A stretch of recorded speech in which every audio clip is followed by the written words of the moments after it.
Hi friends, நான் Karaikal doctor Nishat. நம்ம collection சேனலை சப்ஸ்கிரைப் பண்ணுங்கள், ஃப்ரெண்ட்ஸுக்கு ஷேர் பண்ணுங்கள், லைக் பண்ணுங்கள். இன்றைக்கி நம்ம பார்க்குறது மைதிலி ஷரம் குப்தா, கவிஞர் மைதிலி ஷரம் குப்தா. இவங்களுடைய அஞ்சல் தலையை ஜூலை 3ஆம் தேதி 1974ஆம் ஆண்டு நமது இந்திய அரசாங்கம் 25 நயா பைசா மதிப்புள்ள ஒரு நினைவு அஞ்சல் தலையை வெளியிட்டிருக்காங்க.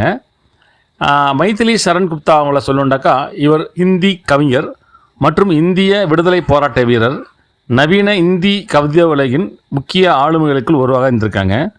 உத்தரப்பிரதேச மாநிலம் ஜான்சி அருகில் உள்ள சிர்கானி என்னும் ஊரில் இவங்க 3ஆம் தேதி 8ஆம் மாதம் 1886 இவங்க பிறந்திருக்காங்க.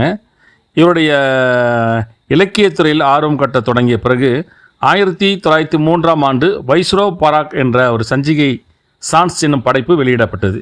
இவருடைய படைப்பு எல்லா பத்திரிகைகளும் வெளியிட்டிருக்கன.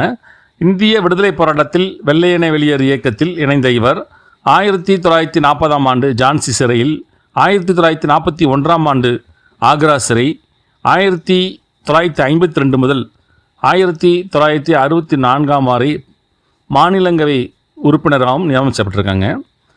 அதன் பிறகு பார்த்தீங்கன்னாக்கா இவங்களுக்கு 1954ஆம் ஆண்டு இந்தியாவுடைய உயர்ந்த விருதான பத்மபூஷன் விருதும் இவருக்கு அளிக்கப்பட்டுள்ளது.